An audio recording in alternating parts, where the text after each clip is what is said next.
My ex-wife, Sandy, and I got married at the dawn of our years.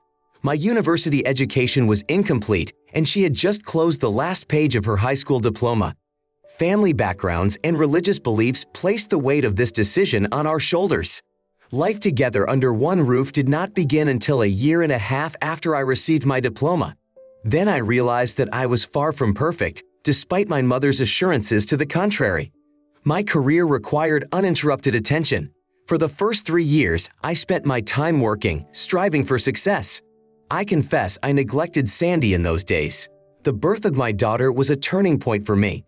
I decided to rethink my life priorities, but to my great regret, it was too late. Sandy made the decision to leave, leaving me alone with our daughter. Her words about her lost youth and her desire to make up for lost time left a wound in my heart. She claimed that our relationship had robbed her of her best years. I couldn't disagree with her because I wasn't sure I wanted to get married in the first place.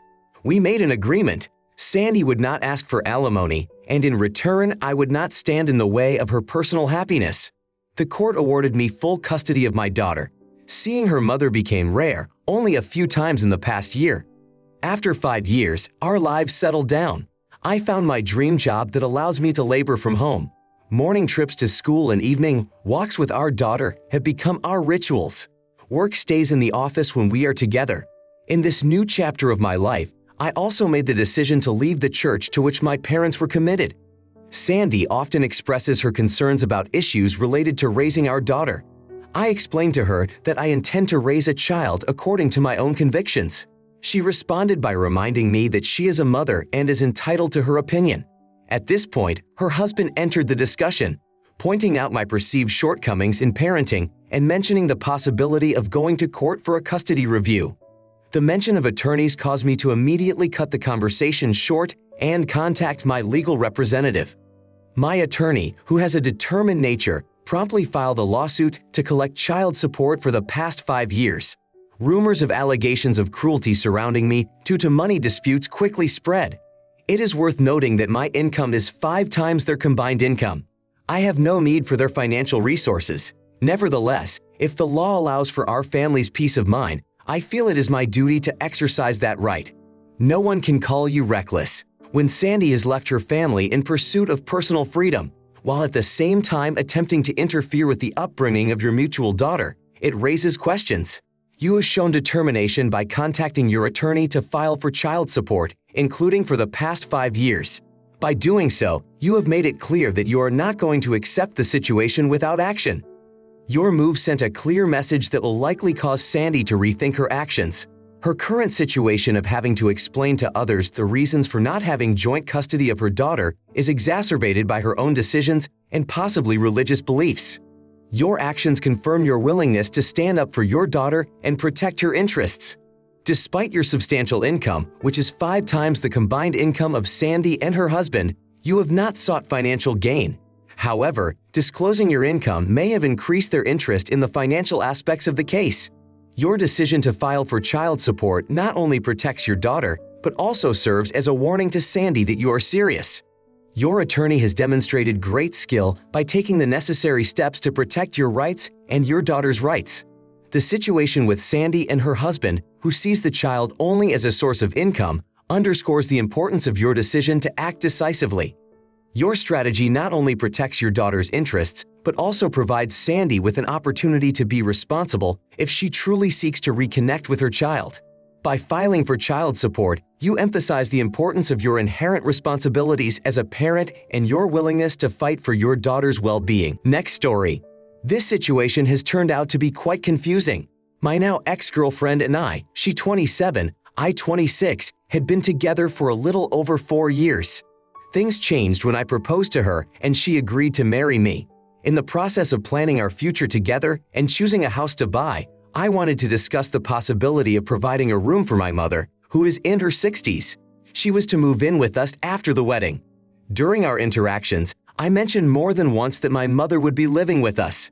After all, I am her only son, and she raised me alone after divorcing my father. My mother never dated anyone else or remarried. Her whole life has been devoted to me. We are each other's only close relatives and have no other family around.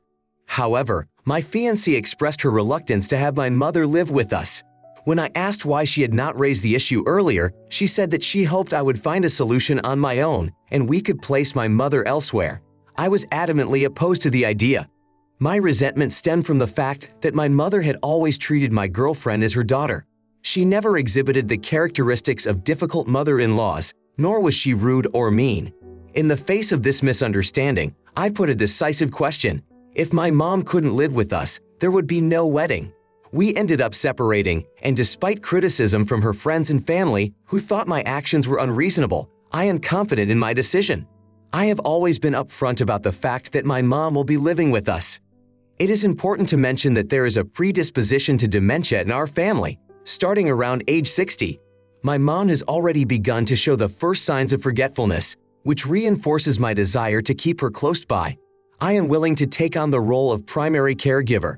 Mom has sufficient funds to cover her medical expenses, including savings in 2 apartments, one of which is rented.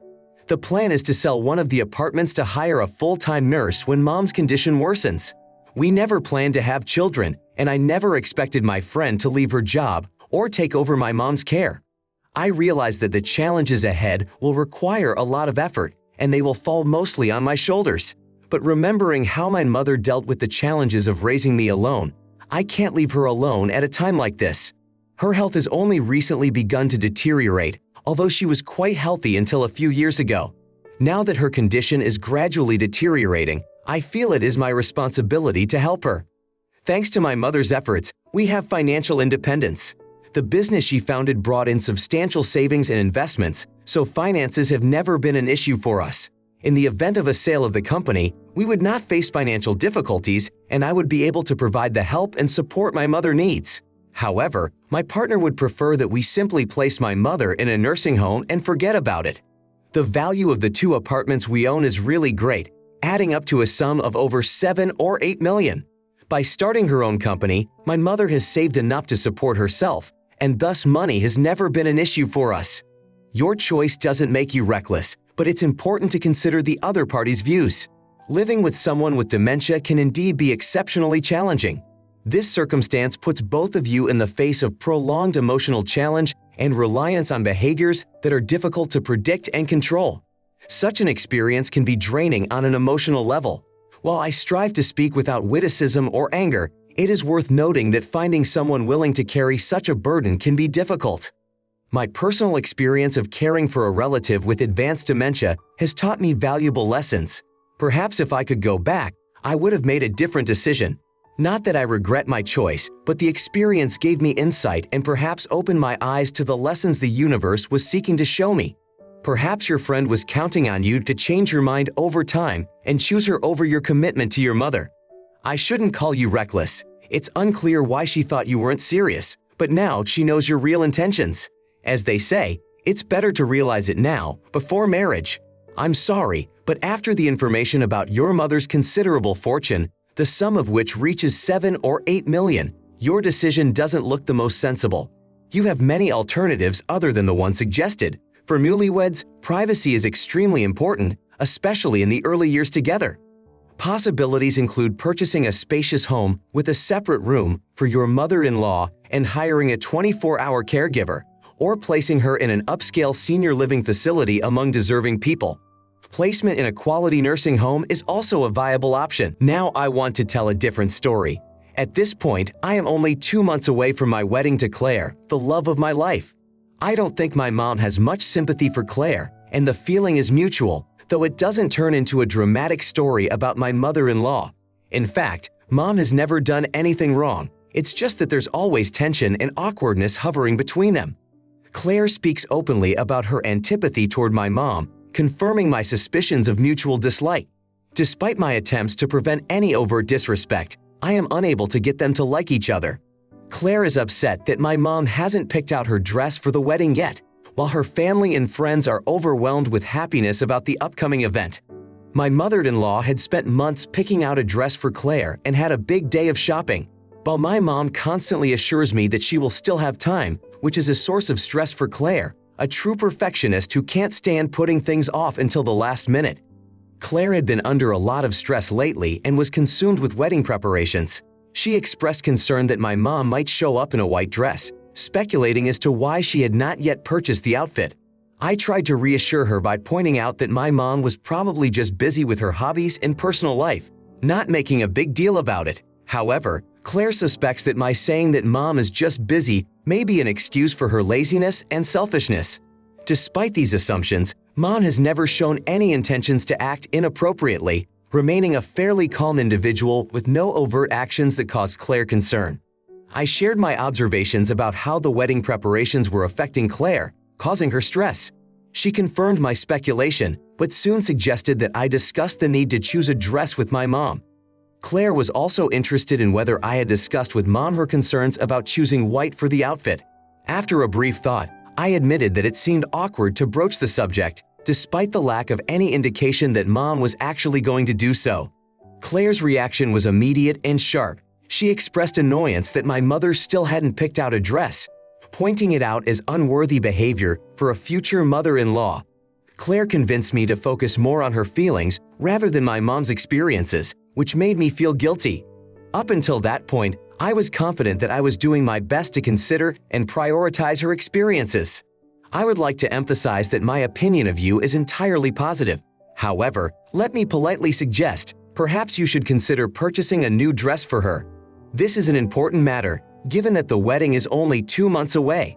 As a rule, formal outfits require certain adjustments. Therefore, if you are going to visit a boutique or a specialized bridal fashion store, you should take into account that it can take a lot of time to find and fit the perfect size. Sometimes it takes extra time to order a dress, and 2 months before the event, it may be too late to order for some models. My personal story involves my mother-in-law's choice of a white dress for our wedding. Yes, such cases do occur.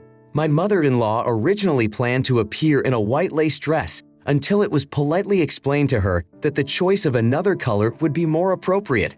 Incidentally, the salespeople and her friend at the store were also of this opinion. Despite this, my mother-in-law is an extremely dignified woman who was genuinely unaware of such etiquette. Our relationship was great at the time, and she even insisted on buying me a wedding dress after my mother passed away. Don't be surprised if you have to talk to your mom about this. You mentioned that you think your mom is selfish and Clara is paranoid. But remember, it's natural for your wife to be the most important woman in your life. Just get in touch with your mom, discuss her dress choice, and give your bride a chance to relax. If necessary, help with the outfit selection personally. This will avoid unnecessary stress for your bride and save you from having to upset your mom. My next story. At my age of 32, I, a woman, have faced events that have estranged me from my daughter's father. He is 31, and our separation occurred over 7 years ago when our daughter was almost a year old. After time, we came to an agreement to co-parent our child. Recently, his fiancée, a 21-year-old, announced her pregnancy, which has my daughter excited in the face of the impending birth of a sibling, as I have decided not to claim sole custody of my daughter. The current arrangement is that we see her father every other weekend, although I have no objection to additional meetings at his initiative. Mutuality in this matter is rare, but that is a separate topic. More recently, the issue of the daughter's first visit to her stepmother's hospital appointment has come up. The father asked permission to pick her up from school for this event.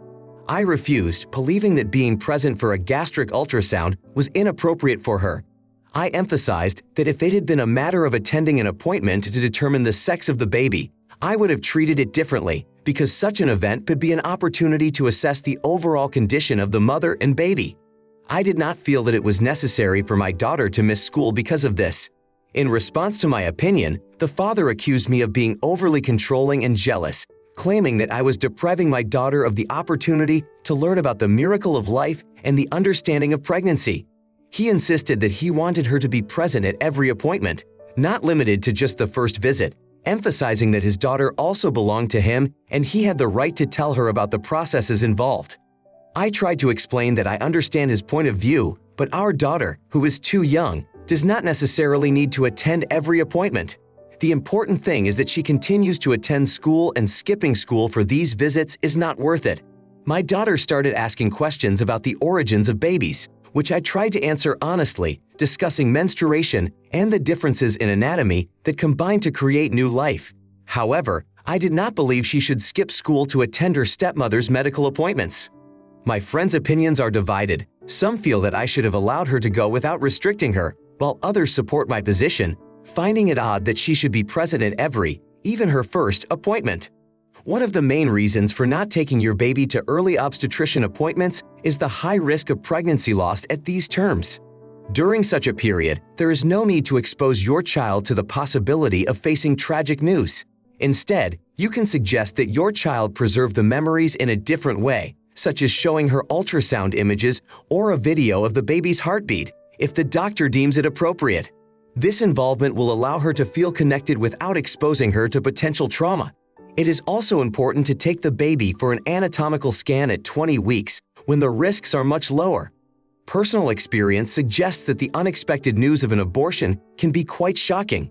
I remember learning about the loss of my baby during one of my routine second trimester doctor visits.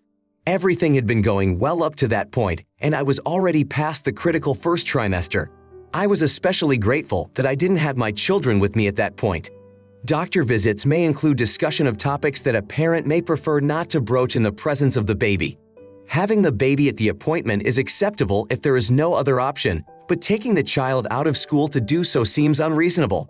It is also worth avoiding the creation of situations that can cause negative emotions in the former partner. It is important to remain calm and keep any correspondence in writing so that there remains documentation of communication. This does not mean that your child should miss school to attend medical appointments that are not directly related to them. Relationships with an ex-partner can be difficult, especially when there seems to be a lack of understanding about parenting issues. In such cases, it is especially important to maintain an open mind and strive to cooperate for the children's well-being. A story that really surprised me. I am 38 years old male, my wife is 39, and we both feel pretty good about ourselves. Although we don't have Bugatti-level wealth, our family life has worked out quite well. My wife has spent most of her life in the United States, where her parents have been quite successful and are now enjoying a well-deserved retirement. At the same time, the story with my wife's siblings turned out to be a bit more complicated. One of her brothers is studying to be a pharmacist, and as for the rest of her siblings, with the exception of the brother mentioned above, there are 4 of them.